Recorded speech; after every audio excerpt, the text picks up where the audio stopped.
Mpoki Buya Kamina Mwandagasi ya mzee wa bustani ya mihogo. Mwakilebe, salama. Usalama unatoka wapi bwana? Kwani wewe ni Myahudi? Mimi katika roho ni Myahudi. Katika roho ni Myahudi, lakini kimwili wewe sio Myahudi. Basi kwa utangulizi huo Mwakilebe, mimi huku niko huku. Lakini nikuwa wazi kabisa kwamba nimejaribu kutafakari usiku wa kuamkia leo, nikagundua kwamba msaada unaochelewa kwa asilimia kubwa basi huwa ni adhabu. Na tunaposema vita ni washirika, tunamaanisha kwamba uwe na washirika wa uhakika. Yaani sio kwamba vita ni washirika, ni uwe na washirika wa uhakika. Unapokuwa na washirika lakini wasio wa uhakika.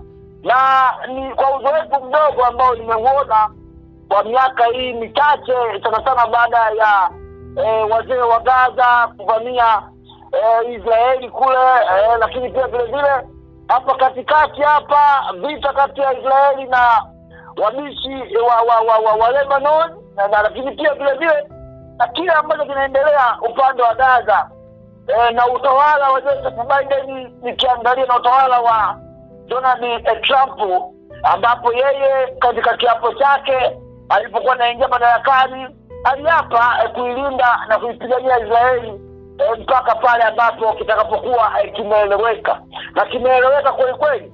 Lakini pia vile mapembe fahamika tu kwamba yeye Trump alikuwa amejitofautisha na Biden, kana kwamba yeye ndio kiongozi ambaye amekuwa akipigania Israeli kwa asilimia kubwa kuliko rais yoyote ambaye amewahi kuongoza taifa la Marekani. Amekuwa akijigamba hivyo katika vyombo vya habari vya kimataifa kwamba yeye ndio kiongozi pekee ambaye amekuwa anailinda na kuipigania Israeli kwa kipindi cha uongozi wake wote kuliko viongozi wote ambao wamewahi kufanya hivyo. Nafahamu kwamba mwalimu, wafadhili wakubwa wa vyama viwili, Democratic na chama hiki cha Republican, ni Wayahudi wanaofadhili. Tunafahamu pia kwamba mabilionea wakubwa ulimwenguni ni Wayahudi. Kwa hiyo lazima rais wa Marekani lazima aiunge mkono Israeli inavyowezekana, lakini kuna dosari mahali fulani. Kuna dosari mahali fulani. Na ukiwa nini mwalimu nimezungumza haya kwa sababu Israeli taifa teule la Mwenyezi Mungu, katika historia haijawahi kutokea kipigo hiki ambacho ameendelea kutembezewa. Ni kipigo ambacho kwa kweli kama kuna mshirika yupo karibu, basi mshirika huyo anatakiwa afanye haraka, na sababu mgonjwa amegoma kunywa uji.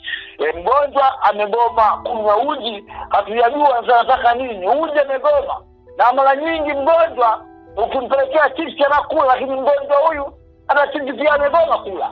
Kwa Mwakilebe nikimaanisha ya kwamba hali ni tete kwa upande wa Myahudi, kwa sababu tumezoea taifa dogo ile lakini lenye nguvu kijeshi, mifumo ya ulinzi, msaada wa kutosha kutoka Umoja wa Ulaya, wanajitambua wako vizuri. Ila kwa Mwajemi kwa kweli kichaa ameshika rungu. Kichaa ameshika rungu, anapiga kwenye vichwa vya watu, hataki kuangalia huyu ni nini au hicho ni kitu cha mtu. Yaani kichaa kapewa rungu kwa lengo maalumu ya kuua nzi. Yasaidia kichaa yeye anapiga kwenye vichwa vya watu. Mwakilebe, usiku wa kuamkia leo mashambulizi makubwa yamefanyika, na tumezoea kwamba Mwajemi anafanya mashambulizi yake usiku, wanasema ni kwa ajili ya kutengeneza hofu kwa raia wa Israeli. Maana hoja iliibuka, kwa nini Mwajemi yeye huwa anafanya mashambulizi yake usiku na sio wakati wa mchana? Kwamba ni mambo ya kimkakati, ni mambo ya kiintelijensia ya kivita, kwamba usiku ni vizuri zaidi sababu unajenga hofu kwa watu ambao watakuwa wamelala, usumbufu, ving'ola, kumvuruga adui ili mradi avurugike akili na ikiwezekana achanganyikiwe. Lakini asubuhi hadi muda si mrefu hapa ninapozungumza na wewe, moja ya hospitali kubwa Mwakilebe imeweza kupigwa, nadhani ni Tel Aviv. wenyewe wanakuambia tena habibi. Yaani kwamba upande wa pili wa Krembe wanafurahi sana, wale wote ambao wanaisikia Israeli wanafurahi sana pale ambapo wanapoona Israeli na inapata machungu ambayo hawakuwahi kuyashuhudia. Wakati kipigo ambacho Myahudi anakipokea, kipigo ambacho Myahudi anakipokea, ifahamike kwamba Hamas ya kufanya hivyo, hata Hezbollah kufanya hivyo. Hii kipigo ni kipigo cha aina yake. Yaani ni kipigo cha kwanne. Ni kipigo ambacho Myahudi huyu sijajua, lakini Mwakilembe akiingia kwenye mazungumzo ya kutafuta amani inakuwa kwa Myahudi mazima. Inakuwa kwa Myahudi mazima. Kwa nini Myahudi aendelee kujimaliza hivyo mpaka mwisho? Mazungumzo hayana maana kwa Myahudi. Kipigo wote amekula. Leo ni siku ya 7 Mwakilembe. Kiulimwengu ni siri lazima zifituke. Yaani siri lazima ziwekwe wazi. Kwa sababu ni mambo ya kisiri na ni mambo pia ya kiroho. Hospitali kubwa imepigwa. Sasa katika ulimwengu wa kivita na taratibu za kivita kulingana na sheria za Umoja wa Kimataifa tangu mwaka 1914 na 1945 ni kwamba ni marufuku kushambulia mambo ama miundombinu ya kijamii kama unavyoona shule, kama unavyoona hospitali na mambo mengine kadha wa kadha. Lakini leo hii hospitali kubwa imegongwa vibaya mno na wagonjwa humo ndani. Na taarifa ni kwamba inawezekana wako ambao wamekwama humo ndani na hatujajua ni wangapi wamekufa humo ndani. Lakini fahamika kwamba pia Netanyahu amewaasa na kuwaonya wananchi wake ya kwamba wasiwe na utamaduni wa kupiga picha ovyo na kurekodi vitu ovyo ndani ya Israeli. Japo tunafahamu ya kwamba dunia sasa ni ya teknolojia, hawezi kuzuia mtu aliyeshika simu yake asirekodi. Lakini Mwakilembe mambo hayo hufanyika Urusi tu, maana Urusi wao wanaweka sheria. Inakuwa ni jambo la kisheria.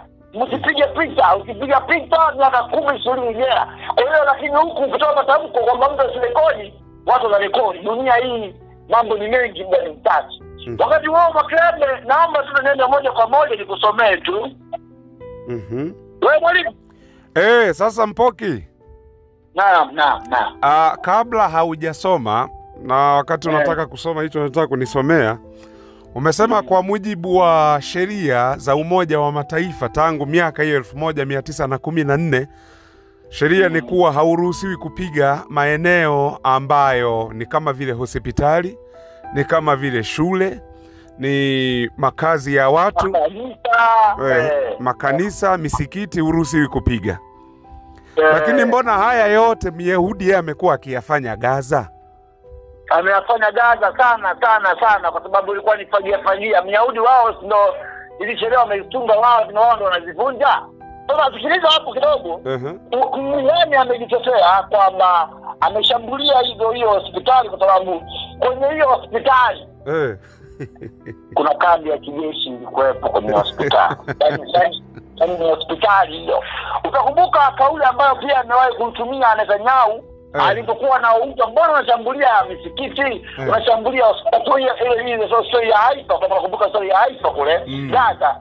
Atajibu ya kwamba yeye na kule Yunus ya Gaza atajibu ya kwamba hiyo hospitali za hapo Gaza wazee wa Gaza na Hamas wamekuwa wakizitumia. Sasa huyu bwana na yeye Iran amepiga hatua kubwa, tumetafuka mno, tumesogeza kwenye viko vyote hivyo ndani ya kwenye grupu ya kwamba ndani ya hiyo maana ni kwamba vikosi na majasusi wa Israeli wamekuwa wakivitumia. Ndio maana imetemezewa kichapo.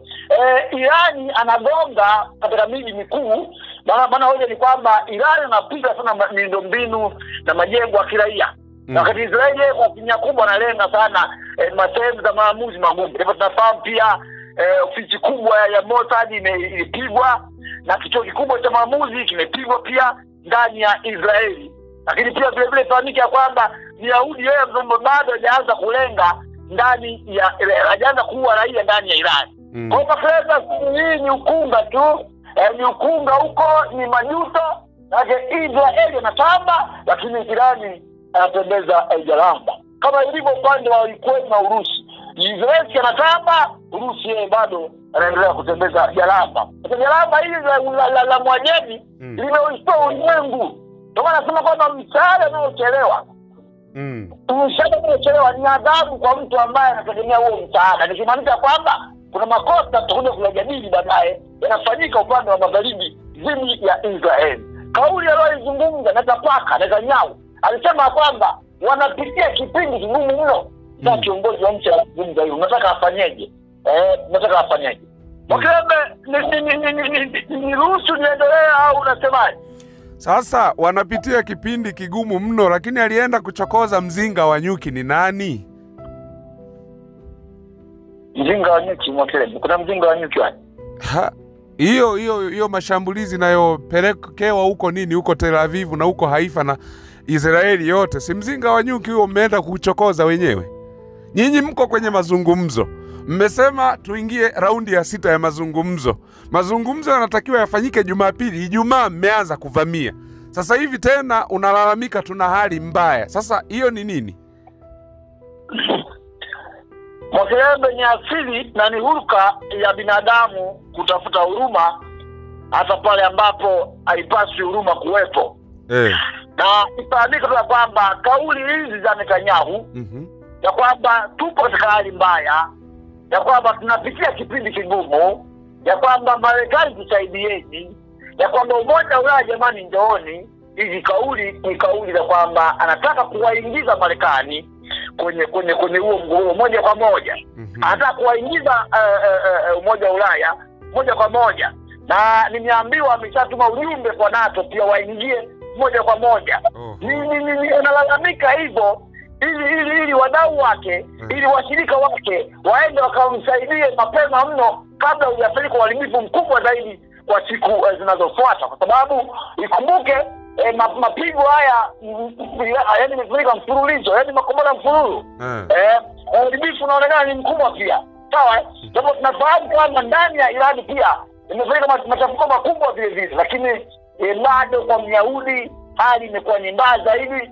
Amewataka wanatoka wasiondoke, lakini bado tumeona raia wameona hapana, haiwezekani, wameanza pia kuondoka. Na raia wengi pia wako chini ya maandaki, wako chini, wamejificha sababu bado hali ni mbaya. Japo maeneo mengine tunafahamu Mwakelebe, Irani ashambuliaji huku huku Jerusalem Mashariki. Unajua bado ashambuliaji. Kwa nini? Na kuuliza, unajua kwa nini makundi yote yawe ni makundi ya Hezbollah washambuliaji huku Jerusalem Mashariki? Unajua kwa nini washambuliaji huku? Si eneo takatifu. Tutazungumza baadaye mambo ya utakatifu hayo. Sasa Mwakelebe, ndio hivyo, taifa lako takatifu linaangamia. Unasema eneo takatifu linapigwa huko. Sasa utakatifu umefanya inaangamia, lakini Mwakelebe, kuna kauli hotuba alitoa kiongozi mkuu mwenye mamlaka na madaraka, nazungumzia Ayatollah Khamenei huyu. Amezungumza ya kwamba ameongea na Vladimir Putin, tutaeleza baadaye kidogo. Ameongea na Vladimir Putin, ila kauli aliyoizungumza kama kwamba tutapiga popote wakati wowote, na entity ya Kizayuni haina uwezo wa kuzuia, tutaiangamiza kabisa. Huyu jamaa na ndugu yako Donald Trump, mbona amegeuka ni mwimba ngonjera sasa hivi kwenye mitandao yake? Yaani mara tunajua alipo Khamenei, lakini tunafahamu alipo tungemuua, ila tumeamua tu tumwache kwanza. Hivi mtu anayeleta madhara kiasi hicho mnamwachaje kama mnajua alipo wakati mmeua wengine? Ili linakaa. Nikupe taarifa kwamba jana makazi ya kiongozi huyu Khamenei yameshambuliwa, kama ulikuwa hujui. Maana pengine pia Mwakelebe unasahau au pengine mambo ni mengi. Jana makazi ya Ayatollah Khamenei yameshambuliwa. Hapo Tehran yameshambuliwa. Na hizi kauli zao za kwamba tumuue, usije ukalichukulia kwa uwepesi, na usije kaisi wanaimba ngonjera. Hawaimbi ngonjera, wanamaanisha kile wanachokizungumza, wanazungumza kile wanachokimaanisha, kama ilivyo kwa Vladimir Putin. Japo naye jana ameongea Vladimir Putin dhidi na rafiki yake huyu Ayatollah Khamenei. Kwa hiyo ni kwamba wanatafuta, yaani usije ukaishi kwamba wanatafuta, isipokuwa ni kwamba bado bado walikuwa hawajajiandaa inavyopaswa. Nafahamu Myahudi alikuwa amejiandaa, isipokuwa alikuwa amejiandaa poor preparation. High expectation. Poor preparation, alafu high expectation. Unajiandaa ovyo ukitegemea matokeo makubwa. Mwisho wa siku sasa adui ana nguvu kuliko wewe. Umeona? Bali kwamba hawakutegemea kana kwamba Irani atafanya mashambulizi mfululizo. Ya aina ya kipekee. Hawakutegemea hivyo. Isipokuwa Irani yeye ametangaza vita moja kwa moja dhidi ya serikali ya Israeli. Umeona? Na yuko tayari kwa vyovyote. Yaani kwa ndenga, kwa ndumba ama kwa yaani yuko tayari kwa vyovyote ambayo ni Irani. Na wakati mwingine mapembe sababu kwamba watu huwa waogopa kufa kwa sababu wanaamini kwamba wao wakifa wakiwa wanapigania mataifa yao wanakufa wakiwa mashahidi. Sawa bwana. Umeelewa? Nimekuelewa, sawa. Basi Maklebe, kabla hujapotea hewani, niwaalike tu ndugu zetu wapige 0762155025 762155025 waweze kujiunga na kundi letu hilo la baba wa kivita na historia ya dunia. Maklebe. Naam. Ni lini mnaenda kuiombea Israeli sasa? Nitakuambia baadaye. Bado mpaka sasa maombi yanaendelea. Sawa.